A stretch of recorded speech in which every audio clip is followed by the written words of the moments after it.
Hello and welcome back to another Farming Simulator Giants Editor tutorial, and today I'm going to be looking at, again this is going to be for Farm Sim 17, going to be looking at how to go about creating a field and setting up all of the dimensions for that field, and then getting it all set up so that your hired worker works as well as it can in Farming Simulator, and also to set it up that you can actually do missions on that particular field.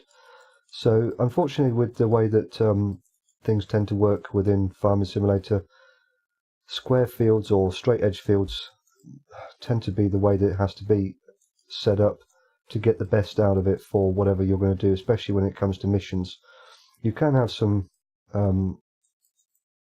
slightly different shaped fields like this one here, which has got sort of an L shape sort of setup to it, but it's still straight edged, and unfortunately that's kind of the only way you can tend to set it up really to get it all to work properly. So for me, what I would probably do if I was actually creating a map, I would have certain fields that were of the straight edge type, so that I could have some fields that would actually give me missions, and then I would have some fields that would be perhaps maybe not quite the same shape, bit more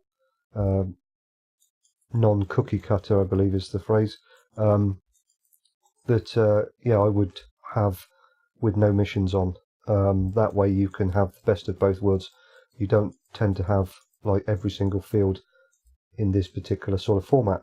But I'm just, for this particular video tutorial, I'm going to just basically try and show how to set up a field and then how to get all the parameters working correctly. So I've already obviously got this field set up here. So I go into my scenegraph here, I've got a field 01 and I've got all the parts and everything in there set up okay. What I need to do here is obviously set up a new one. So what I'm going to do here, with my field 01 highlighted, I'm going to go Control D on my keyboard to make a new one. And then what I'm going to do is just come over to my attributes on the right hand side here, and I'm just going to change that to field 02, hit my tab on the keyboard to accept the change. And I still don't know why the Giants Editor does this funky thing with the scenegraph. It goes a bit wibbly wobbly sometimes, but you just have to work with it. It does sort itself out eventually. Okay, so now that I've got all that set up in there, I can actually put my field on the map if you like. So what I'm going to do here is I'm going to close down my user attributes window. I'm just going to go into window, and I'm going to go terrain editing. I'm going to actually change over to the square brush because, as I said, I want to get a field which has got straight edges to it sort of set up. And if I actually come down to my foliage layer painting, and we've got all of our crops that we can put into the actual map itself, plus a few other decorative sort of bits and pieces. But if we come all the way down to the bottom, we've got this terrain detail. So if I click on that, I can choose whatever foliage channel to give me the appropriate texture that I want. So you can have, in this particular case, I believe that's cultivated. But if I come up to my terrain foliage paint mode here, and I actually just press my left mouse button and drag, I get a cultivated texture. And if I then want to change that, I can go 1, which is ploughed, and so on and so on. All I'm going to do here is just work with the cultivated texture. So all I'm going to do here basically is just create a field somewhere like this. Might not necessarily be completely rectangular or square or whatever else, but it'll have straight enough edges that I can work with. And you can make your field obviously as big or as small as you want it to be. I'm going to just leave it like that. That's perfectly fine. Might just tidy up the edges. Nah, they're okay. I think that'll be fine. So we've got our field. We've just created a field. But now I need to do a few more bits and pieces to that field to actually make it work with everything. Like I say, with the hired worker and everything else. And to set up my missions and all the rest of it. So what I'm going to do here now, I've got my field 02 and I've got all my bits and pieces. So if I actually go to field 1 and field 2 on the transform groups, the gizmo is in the center of the map, and I'm going to leave it there where it is. What I actually want to do is get my field by trigger, and because obviously I've duplicated field 01, it's going to be in the same place as that one, but that's fine. So what I'm going to do here is just basically bring that over somewhere close to this particular field that I've just created. So all I'm going to do here is just highlight it in the scenegraph, edit, interactive placement, and bring it over. like so. Done. Now, one thing I would probably say is don't put it too close to the actual field, because when your machinery spawns in for the actual mission that you're going to be doing, if you put it too close to the field, the spawn point will be in relation to this particular trigger, and it then may spawn somewhere in the middle of the field or whatever else, which might not necessarily be to your liking. If it is, then go with it. But for me, I want it to be somewhere back away from the edge of the field a little bit, and you will need to experiment with this and come back into Giants Editor and move it backwards and forwards, and possibly even rotate it or whatever else to get it to work how you need it to. So okay, so I've now got my field by icon and everything else, the trigger and whatever else just there. So now what I need to do is I'm going to skip down to the field map indicator, and obviously you can see I've got it on that particular field, because again this is a duplication of that field, or at least the actual parts in the scenegraph here. So what I'm going to do here is just basically bring it over and put it somewhere as close as I can to the middle of this particular field, so it shows up on the map how I want it to. So again, with it highlighted in the scenegraph, just going to go edit, interactive placement, and click on the map on that particular field. And you can move that around however you want to get it as close as you want it to, so it shows up relative in game. Okay, so now the next part is the dimensions, and this is where it sort of comes in a little bit more trickier. But with this particular version of Giants Editor 7.0.5, we've got a few scripts to help us out. So if I actually go to the dimensions here, again I'm going to click on the actual main transform group, and I'm just going to bring that over and put it somewhere in the middle of the field. You can put it wherever you want, leave it over there or wherever you, doesn't really matter. These are the ones that are going to be the most important part, but I'm just going to put my field dimensions again somewhere in the middle of this particular field, as close as I can get it.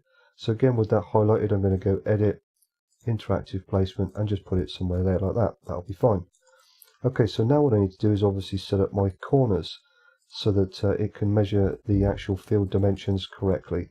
So I'm going to start with obviously corner 0, 1, underscore 1, and I need to work out where all those corners are so I can get them positioned correctly. So if I just look at 2 and 3, so that's fine.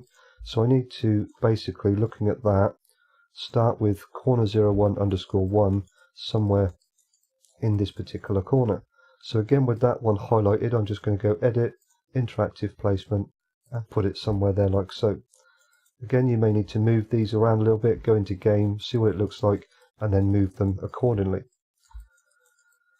Then what I'm going to do is go down to corner 0, 1, underscore 2, come up to this particular corner, and again with it highlighted in the scenegraph, just going to go edit, interactive placement, and put it somewhere relative to the edge of the field there. Now the reason why I use the interactive placement, because it actually puts it relative to the ground height. If you were to try and do it manually, if I move that all the way down like so, it still looks like it's on the surface of the map. No matter how far I go down, it still looks like it's on the surface of the map, but it's actually not, it's under the map.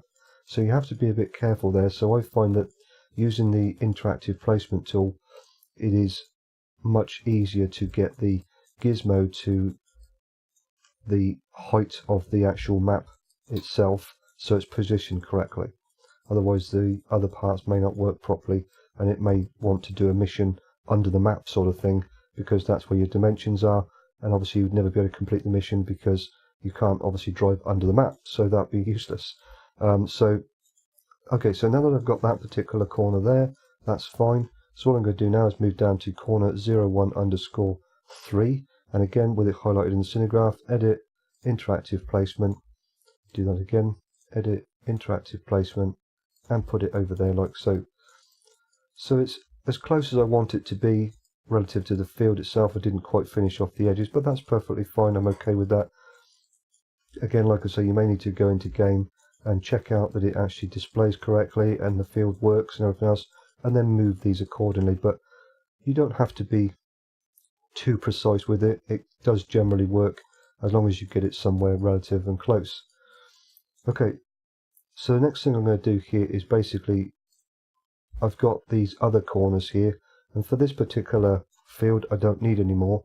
So what I'm going to do is actually delete those. So I'm going to highlight this one, hold my left shift key on my keyboard, go down to the bottom one, and with them all highlighted, I'm just going to hit my delete key on my keyboard and get rid of them. Done. Obviously, if you were working with a bigger field, you would need to work with more corners, but that's perfectly fine. I could add those back in as I need them.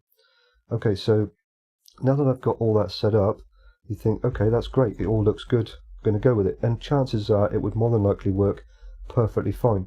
But what I want to do here is actually have a bit of a play, because the way that things tend to work now within Farming Simulator 17, again with the missions and everything else, if you don't recalculate the field size precisely,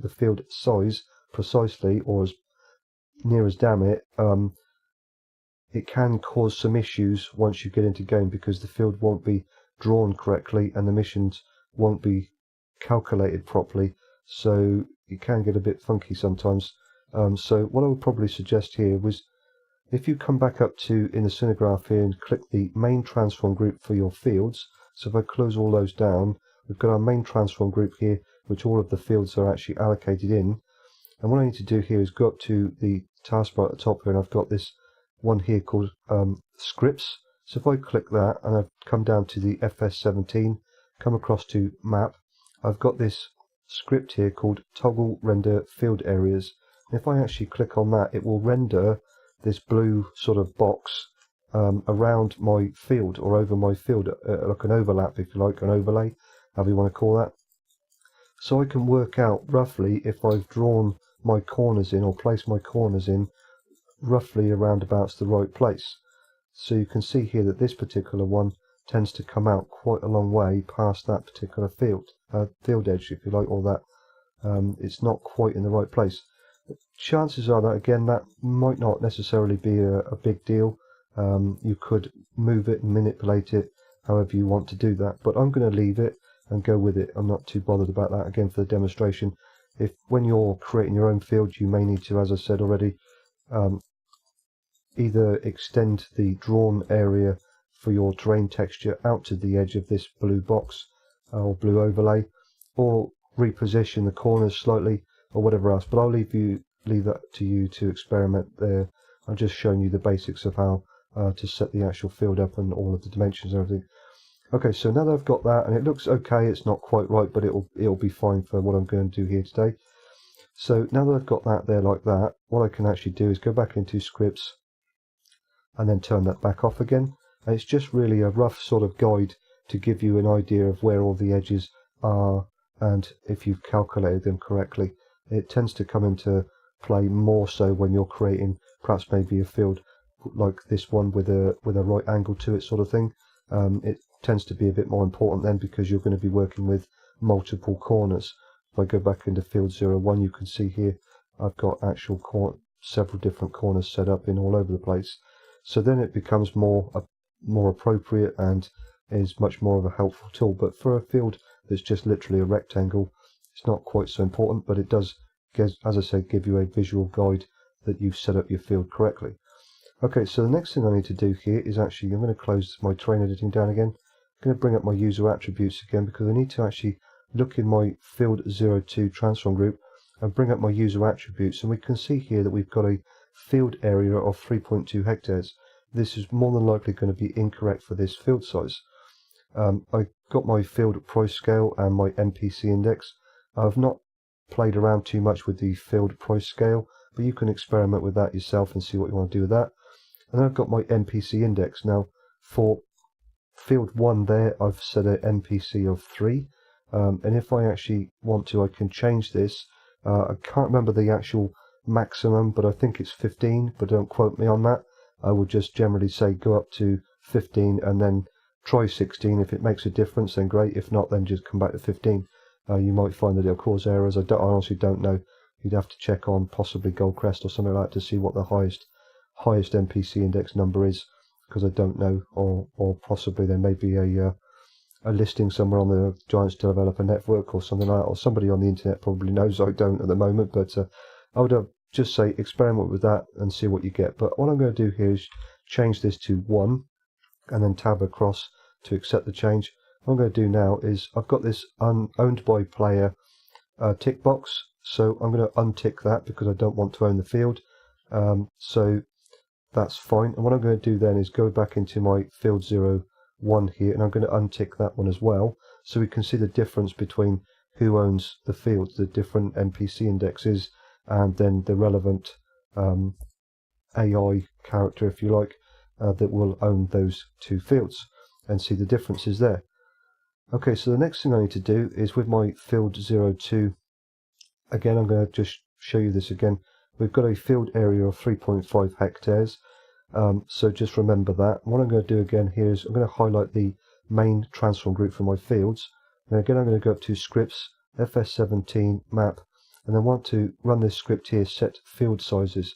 So if I click that, it will actually now tell me down here that it's successfully set the field attributes, and you can see here that field 01 is 3.492 hectares and field 02 is 1.415 hectares, so it's gone down from 3.5 to 1.4. Now you could leave it like that, perfectly fine, nothing wrong with that at all, but what I tend to do here is come in and just adjust these because I don't like it with all those extra digits in there. So what I'm going to do here is just come in and change that one to 3.5 and tab across to accept the change. I'm going to come back into this one and then change that one to 1.4 and tab across to accept the change. It just sort of narrows it down somewhat and gives you a more rounded sort of number setup, if you like. That works for me. However you want to do that, I'll leave that up to you to decide. Could leave it as it was generated. As I say, it works perfectly fine, but I like it with a slightly more rounded sort of number, just one decimal point or one decimal place. So anyway, so that's fine. So I've now got my field set up. I've got all my corners I needed set up. I've got my trigger and whatever else.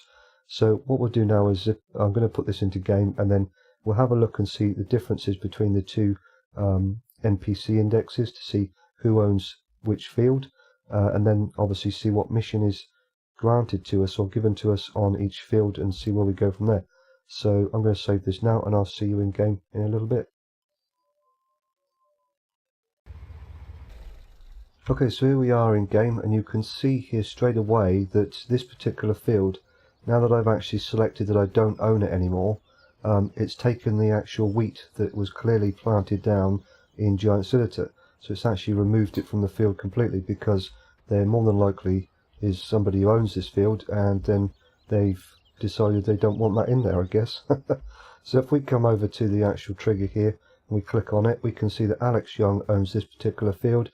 It is 3.5 hectares because that's what I set it to, and it's £283,500, and he wishes just to fertilise his field for £5,167. It's going to take just under 11 minutes. So if I actually click start, we will see that it will spawn in what I need to do the job. You could say that you might want to bring the trigger back a little bit so it doesn't spawn quite so close, but that's perfectly fine. I'm not actually going to do the mission here, but I just wanted to show you that it does spawn in what I need, and that you could then do the mission, no problem. So I'll just come out here and we'll fail the mission, that's fine.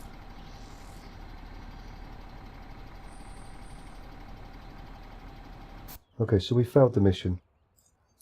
So if I now come over to, and I'll just show you again, if I click on it again, it does offer us the mission again, so that's fine, all working.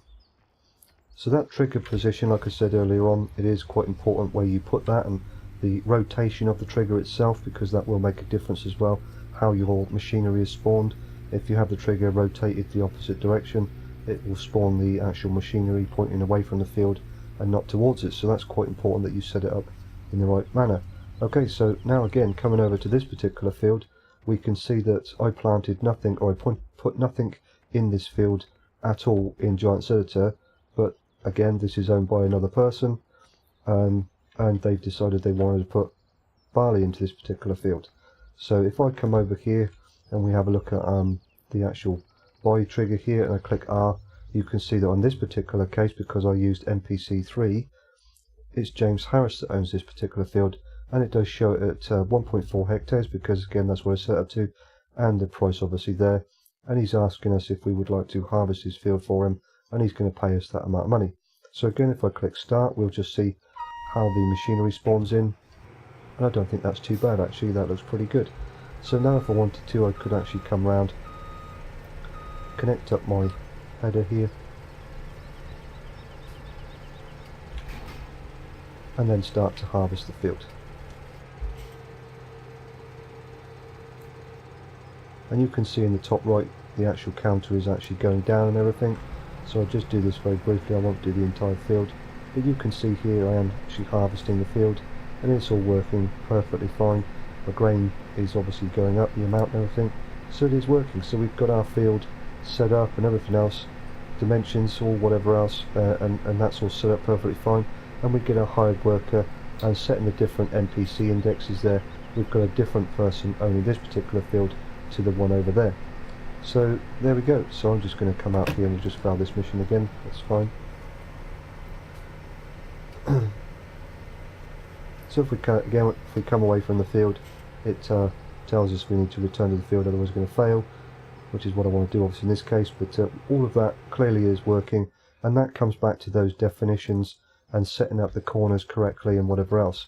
By doing that, it's giving me all the correct parameters so that I can either do a mission or buy the field, but and whatever else. So if I actually add a bit of money now, just go into the console here, I'll just add in some money, that'll be fine. So if I just come over now just to show you I can actually buy the field, so if I click buy, there we go, we now own the field. So obviously I would need to harvest it with my own equipment, but I just wanted to show you can actually buy it and it does work. So there we go, how to set up a field in Giant Editor, get all the dimensions set up correctly, setting up your corners for the field, and using a few scripts that are now available to us in Giant Editor 7.0.5 to help us with actually setting up the dimensions and everything else, setting up your corners with that sort of blue overlay if you like, and then obviously calculating the field size again with a inbuilt script into the Giant Editor, and setting up the actual hectare size for the particular field. So there we go.